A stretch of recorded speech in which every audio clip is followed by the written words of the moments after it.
20 तारखेला लोकसभेच्या 5व्या टप्प्यातलं महाराष्ट्रातलं मतदान होणार आहे आणि या विभागातून या लोकसभा मतदारसंघातून आपले अतिशय जवळचे सहकारी शिवसेना नेते माझे अतिशय जवळचे मित्र आणि विद्यमान खासदार श्री राजनजी विचारे हे लोकशाही किंवा आपली महाविकास आघाडी आणि महाविकास आघाडीतर्फे शिवसेनेचे उमेदवार म्हणून मशाली निशाणी घेऊन उभे आहेत। 20 तारखेला आपल्याला एक पवित्र असं काम करायचं आहे, राष्ट्रीय काम करायचं आहे। सकाळी उठून आंघोळ बिंगोळ करून जरा देवपूजा वगैरे करून कारण पुण्यकर्म करायला जायचं आहे। कुणीही न बोलवता कुणीही चल न म्हणता स्वतःहून 20 तारखेला मतदान केंद्रावर जा आणि ह्या माझ्या मित्राला लाखोंच्या मताधिक्याने विजयी करा अशा प्रकारचा आग्रह आणि विनंती करण्याकरता म्हणून मी या ठिकाणी आलो। राजनजी विचारे यांची निशाणी मशाल आहे एवढं मात्र लक्षात ठेवा, कारण आपलं सर्वांचंच आयुष्य गेलं 1988-19 सालापासून फक्त आणि फक्त आपल्याला धनुष्यबाणच माहित होतं,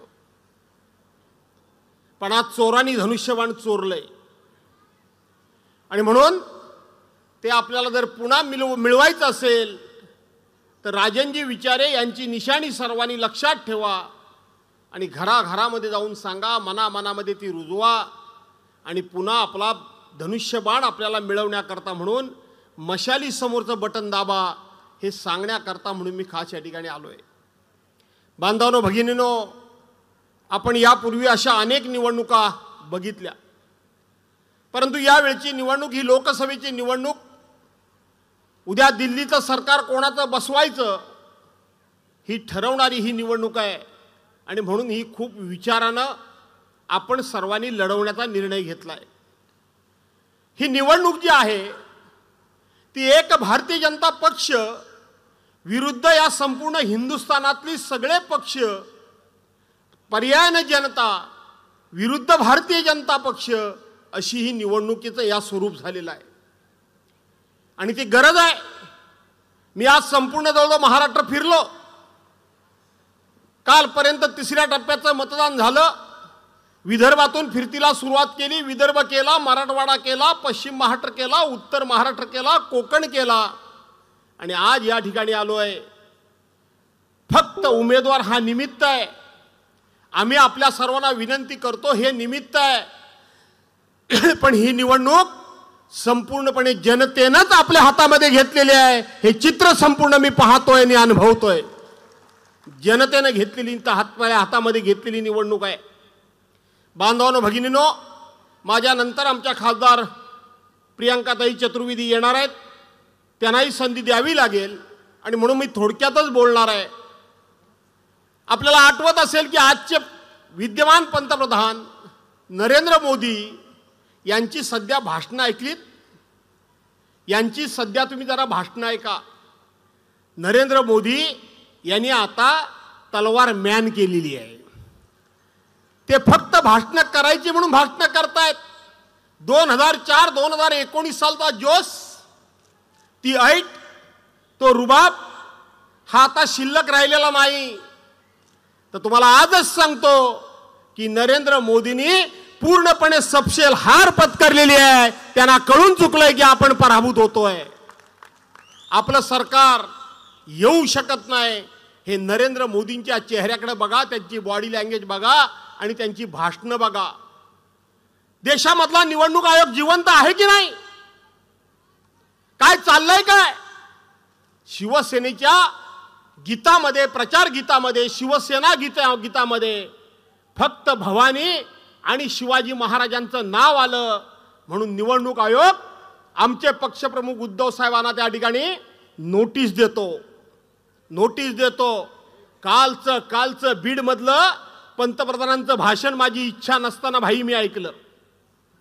देशाचा पंतप्रधान आपल्या जे काय 32-33 मिनिटाचं भाषण करतो त्याच्यामध्ये फक्त आणि फक्त हिंदू मुस्लिम हिंदू मुस्लिम हिंदू मुस्लिम याशिवाय काहीही बोलत नाही. यांची एवढी बदल गेले की जर काँग्रेसचं सरकार आलं तर आम्ही उभं केलेलं अयोध्येतलं मंदिर सुद्धा हे संपवून मोकळे होतील इथपर्यंत यांची बोलण्याची भाषा गेली आहे.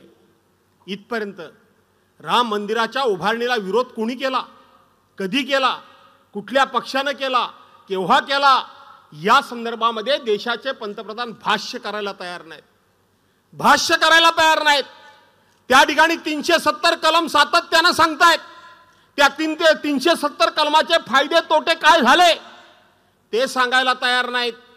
आणि म्हणून फक्त आणि फक्त आरोप करायचा.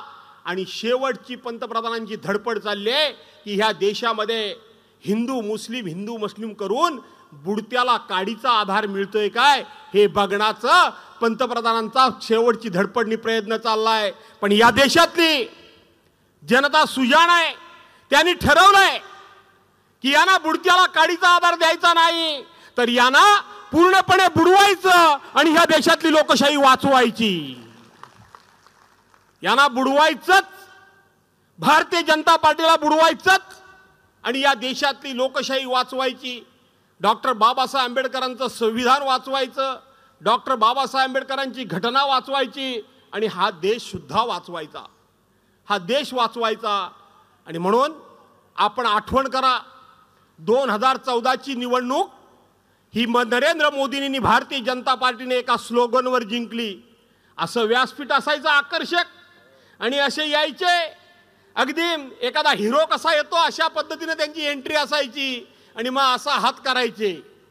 नरेंद्र मोदी हात कुठला करतात कधी बघितलं काय? नरेंद्र मोदींनी कधी उजवा हात केलेला पंतप्रधानांनी तुम्ही कधी बघितलात?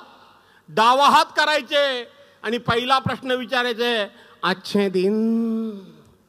मग इकडचे करायचे आएंगे, अच्छे दिन. मग ह्या महिलांना काय आवडता नाकीनं वाचायचं, यासारखे आएंगे. मग इकडे विचारायचे अच्छे दिन आएंगे. आले अच्छे दिन? तुम्हाला दिलेली आश्वासनं पूर्ण झाली नाही झाली. 2019ला त्यांनी अच्छे दिन म्हणजे नेमकं काय, कोणाकोणाला कसे कसे आले, त्यांचे कोणकोणते निर्णय हे देशहिताचे होते, देशाचा आर्थिक स्तर वाढवणारे होते, तुमच्या माझ्या सर्वांचं रक्षण संरक्षण करणारे होते, या संदर्भात देशाच्या पंतप्रधानांनी भाष्य केलं नाही. आणि मग त्यावेळेला त्यांनी दुसरी घोषणा दिली. काय दिली दुसरी घोषणा? की मोदी है तो मुमकिन है. मोदी है तो मुमकिन है. काय मुमकिन होतं ते? काय होतं काय? तर बालाघाटमध्ये 40-42 जवान, ते जवान मारले गेले आणि ते मारले गेल्यानंतर मोदी सरकारने केवळ एक फक्त नाममात्र सर्जिकल स्ट्राईक केला. सर्जिकल स्ट्राईक केला आणि सर्जिकल स्ट्राईक केल्यानंतर राणा भीमदेवीच्या थाटामध्ये अशी काय घोषणा केली की घुस के मारेंगे. है आम्ही खुश, घुस के मारेंगे. कुणी कोणाला मारलं, किती लोक मेले, सर्जिकल स्ट्राईकमध्ये तिथले अतिरेकी मारले गेले की नाही मारले गेले, त्यांचा तळ उद्ध्वस्त झाला की नाही झाला, याचा खुलासा आज तागायत आमच्या संरक्षण विभागाने जर केला असेल तर कुणीही जाहीर करा. अमित शहा, भारतीय जनता पार्टीचे नेते, गृहमंत्री भाजपच्या कार्यालयामध्ये बसून हा खुलासा करतात, उत्तर देतात की सर्जिकल स्ट्राईक केला आम्ही आणि सर्जिकल स्ट्राईक केला म्हणून आम्ही एवढे एवढे अतिरेकी संपवले आणि आपण पण एकदम राणा भीमदेवीच्या थाटामध्ये मोदी है तो मुमकिन है. पण याचं सत्य परवांच्या दिवशी भारतीय जनता पार्टीचे नेते आणि काश्मीरचे राज्यपाल सन्माननीय सुमित मलिक यांनी सांगितलं. काय सांगितलं सुमित मलिकांनी? लक्षात ठेवा, ही माणसं काय ते समजून घ्या. त्यांनी सांगितलं की हे जे 42 जवान नाहक मारले गेले पुलवामामध्ये, ते नरेंद्र मोदींच्या सरकारनं निवडणुकीच्या भांडवलाकरता जाणीवपूर्वक त्यांना मारलं, जाणीवपूर्वक मारलं. जी RDX गाडी भरलेली, RDXने भरलेली जी गाडी होती ती 7 दिवस त्या एरियामध्ये अशाच पद्धतीनं फिरत होती, पण तिला कोणी रोखण्याचं, तिला कोणी तपासण्याचं, तिला थांबवण्याचं काम कोणी केलं नाही, कुणीही केलं नाही. सुमित मलिक हे भाजपाचे आहेत, काँग्रेसचे नाही आहेत. त्यांनी सांगितलं मी राज्यपाल होतो, मी देशाच्या पंतप्रधानांना विनंती केली की यांना जमिनीवरून गाडीवरून तुम्ही आणू नका, धोका आहे, धोका आहे. देशाच्या पंतप्रधानांनी हे ऐकलं नाही. त्यांना बाय रोड ते एका बसमधून घेऊन आले. बसमध्ये घेऊन आल्यानंतर त्या काश्मीर सरकारची जबाबदारी होती की सगळे रस्ते मोकळे ठेवायचे, पण ते रस्ते सुद्धा मोकळे ठेवले गेले नाहीत. ऐन वेळेला ते जवानांची गाडी त्या ठिकाणी आली आणि ती RDX भरलेली गाडी खुलेआमपणे त्याच्यावर धडकवण्यात आली, खुलेआमपणे त्याच्यावर आपटण्यात आली. ती आडवी घालून भयंकर मोठा बॉम्बस्फोट त्या ठिकाणी करण्यात आला आणि 42 जवान आपले मेले, राजकारणाकरता मेले, यांची सत्ता मिळावी म्हणून मेले. पण आपण इतके अंधभक्त झाले होतो, आपण इतके आंधळे झालो होतो, आपल्याला असं वाटलं की नंतर सर्जिकल स्ट्राईक जो केला तो नरेंद्र मोदींनी बदला घेतला. अरे कसला बदला घेतलात, कसला बदला गेलात? कारण नरेंद्र मोदींना माहित होतं की अच्छे दिन आएंगे करके आम्ही घोषणा दिलेली आहे. 2-2 कोटी प्रत्येक वर्षाला आम्ही त्या ठिकाणी नोकऱ्या देण्याचं आश्वासन दिलेलं आहे. प्रत्येकाच्या खात्यामध्ये 15-15 लाख रुपये आम्ही भरू म्हणून सांगितलेलं आहे. महागाई कमी करू म्हणून आम्ही सांगितलेलं आहे. गॅसच्या सिलेंडरचे दर आम्ही कमी करू म्हणून सांगितलेलं आहे. यातलं काहीच झालं नाही आणि म्हणून अच्छे दिन कुठे आहेत म्हणून लोकांनी प्रश्नच विचारू नये, त्याच्याकरता हे षडयंत्र रचलं गेलं. आणि आज जे नरेंद्र मोदी प्रश्न विचारतायत की तुमच्या गळ्यातलं मंगळसूत्र जात असेल, त्या 42 माझ्या माता भगिनींच्या गळ्यातली मंगळसूत्र तोडण्याचं महापाप कुणी केलं, कुणी केलं? तिसऱ्या निवडणुकीची तुम्ही घोषणा देताय कि ये मोदी की गारंटी है. कौन सी मोदी की गारंटी है, कौन सी मोदी की गारंटी है? एका रात्रीत तुम्ही आलात आणि त्या ठिकाणी नोटाबंदी केलीत. त्या दिवशी रात्री तुम्ही आलात 16 नोव्हेंबर 2000 आपल्या मला वाटतं 8 नोव्हेंबर 2016ला अचानकपणे ते एकदा हिरो सारखे आले आणि मोदी साहेब म्हणाले आज रात में 12 बजे से 500 और 1000 की नोट केवल कागज का टुकड़ा रह जाएगा. बोलले की नाही बोलले? कागज का तुकडा रहेगा. अचानकपणे 500ची 1000ची नोट बंद केली आणि ह्यांनी 2000च्या नोटीचं चलनात 2000च्या नोटा आणल्या. 1000च्या नोटाच्या ऐवजी 720 माणसं मेली. किती मेली? 720 माणसं त्या ATM मधून उभी राहून उन्हातानात मेली. पण तुम्ही आम्ही कशाला भुललो? साक्षात नरेंद्र मोदींनी आपल्या 94 वर्षाच्या आईला पैसे काढण्याकरता 500 रुपये काढण्याकरता नम्रात उभी केली आणि आमच्या ह्या महिला भगिनी रडायला लागल्या. बघ बिचाऱ्याकडे 500 रुपये पण नाही. आपल्या 94 वर्षाच्या आईला उभी केला. तुम्हाला काय माहिती आहे ती नाटकं? 500 रुपये नाही, 10 लाख रुपयाचा एका वेळेला तुम्ही ड्रेस घालता आणि तुमच्या आईकडे 500 रुपये नाहीत. ही नाटकाला तुम्ही बळी पडलात. आणि म्हणून ही तिसरी निवडणूक आहे. ही तिसरी निवडणूक आता आले. ही तिसरी निवडणूक सांगत असताना मोदी की गॅरंटी, मोदी की गॅरंटी याच्यावर मी काय फार भाष्य करणार नाही, कारण माझ्याकरता 5-6 मिनिटं झाली, 5-6 मिनिटं शिल्लक राहिली आहेत, ती मी प्रियांकाताईंनाच देतो. काही गॅरंटी नाही. गेल्या 2 निवडणुकांचा विचार करा, कुठली गॅरंटी आहे मोदींची? त्यांनी कुठली गॅरंटी या ठिकाणी दिली आणि दिलेली पाळले. पण त्याही पलीकडे जाऊन आजची निवडणूक आहे ती राजन विचारे ही व्यक्तीची निवडणूक नाही, तर खुद्दार विरुद्ध गद्दार यांची निवडणूक आहे. मी माझं बाकीचं वरचं भाषण आटोपता घेतो, पण खुद्दार विरुद्ध गद्दार. तुमचा राजन विचारे खुद्दार आहे की गद्दार आहे? त्याच्या समोरचा उमेदवार गद्दार आहे की खुद्दार आहे? मग गद्दारला गाडायचा ना का नाही गाडायचा? काय उद्धव साहेबांनी सांगितलं आपल्याला? गद्दारला गाडायचं ना? अरे ही निवडणूक ही व्यक्तीची निवडणूक नाहीये, तर राजन विचारेंच्या विरोधात उभी असलेली व्यक्ती आहे. आणि राजन विचारे हा एक विचार आहे, विचार. हे लक्षात ठेवा. राजन विचारे हे व्यक्ती नाहीये. राजन विचारे हा एक विचार आहे. कोणता विचार? कोणता विचार? जून 2022 आपल्या पक्षप्रमुखाला बेसावतपणे आपल्याच घरच्या गद्दारांनी गादीवरून खाली ओढून अपमानित केलं आणि अपमानित केल्यानंतर या भारतीय जनता पार्टीच्या नादाला लागून हे सगळे गेले. पण आम्ही जे काही ठराविक 4 लोक राहिलो त्याच्यामधला माझा हा सहकारी राजन विचारे आहे. हा विचार आहे, अण्णा विचार आहे म्हणून विचार नाही, तर हा एक विचार आहे. राजन विचार आहे. त्यावेळेला सांगतो एक प्रश्न आमच्या सर्वांच्या समोर होता की आता नेमकं कोणत्या बाजूला जायचं. राजन विचारांना आठवत असेल 21 जून, मला वाटतं प्रियंकाबाई पण त्या मीटिंगला असतील. 20 जूनला विधान परिषद आणि राज्यसभेकरता मतदान झालं आणि मी माझ्या गावाला गेलो. रेल्वेमधून जात असताना त्या ठिकाणी नेट मिळत नाही आणि म्हणून बातमी सुरू झाली, भास्कर जाऊ नॉट रिचेबल, भास्कर जाऊ नॉट रिचेबल. आईला नॉट रिचेबल, मी असला माणूस आहे काय. दुसऱ्या दिवशी माझी मीटिंग होती. उद्धव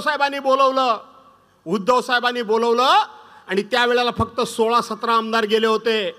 आतमध्ये हे सगळे खासदार बसले होते. बाहेर सगळे गुलाबराव पाटील, उदय सामंत, त्यावेळेला तो दीपक केसरकर, हा दादा भुसे सगळे मंत्री बहुतेक बसलेले होते आणि चर्चा सुरू झाली होती की पक्ष फुटला. 17-18 आमदार आपल्याला सोडून गेले. नेमकं आता करायचं काय. उलट सुलट चर्चा सुरू झाली होती. सगळ्यांचा कल होता की आपण भाजप बरोबर जाऊया. मी ऐकून घेतलं विठ्ठलराव आणि शेवटच्या क्षणाला मी पक्षप्रमुखांना सांगितलं की साहेब, तुम्ही आमचे पक्षप्रमुख आहात, तुम्ही महाराष्ट्राचे मुख्यमंत्री आहात, निर्णय काय घ्यायचा हा तुमचा अधिकार आहे, तुम्ही काही निर्णय घ्या, पण माझ्या स्वभावाप्रमाणे मी स्पष्टपणे तुम्हाला सांगून टाकतो. नंतर तुम्ही म्हणाल की भास्कर जाधवनी हे नंतर सांगितलं. साहेबांना एका क्षणामध्ये मी सांगितलं की साहेब तुम्ही कोणाबरोबरही चला, मी तुमच्या बरोबर आहे, पण तुम्ही भाजप बरोबर गेलात तर मी तुमच्या बरोबर नाही. हे पहिल्या बैठकीमध्ये तुम्हाला मी आज सांगतो. भाजप बरोबर गेलात तर मी तुमच्या बरोबर नाही. साहेबांचं तेव्हा नुकतंच ऑपरेशन झालं होतं. साहेबांना व्यवस्थितपणे उठता बसता येत नव्हतं. भाई, साहेबांनी एका क्षणामध्ये सांगितलं सगळे गेलात तर गेले तरी चालतील, भास्करराव तू मी दोघांनी आपण लढूया, पण भाजपमध्ये जायचं नाही. आणि त्यावेळेला जी काय 5-10 मंडळींनी होकार दिला त्याच्यामध्ये अग्रेसर जर कोण होता तर हा तुमचा मित्र, माझा मित्र राजन विचारे होता, हे लक्षात ठेवा. आणि त्यानंतर राजन विचाऱ्यांबरोबर जे राहिले त्यांच्यावर काय काय बेतले ते सगळं मला माहिती आहे. 10-15 तरी सभा भाई मी ठाण्यामध्ये घेतल्या. राजन विचारनी ज्या वेळेला हाक मारला त्या वेळेला मैदानात मी उतरलो. कशाची पर्वा बाळगली नाही, आम्ही बाळगतच नाही, तुम्हाला माहितीच आहे सगळं. मी उतरलो आणि म्हणून आज राजन विचारे जिंकणं म्हणजे एक विचार जिंकणं, राजन विचारे जिंकणं म्हणजे उद्धव बाळासाहेब ठाकरे जिंकणं, राजन विचारे जिंकणं. आणि म्हणून महाविकास आघाडी जिंकणं म्हणजे ह्या देशातली लोकशाही जिंकणं, संविधान जिंकणं, घटना जिंकणं. आणि ते जिंकण्याकरता म्हणून 20 तारखेला राजन विचारांच्या निशाणी समोरचं बटन, मशाल्या निशाणी समोरचं बटन दाबून राजन विचारांना विजयी करा असा आग्रह आणि विनंती करतो. आपली रजा घेतो. जय हिंद, जय महाराष्ट्र.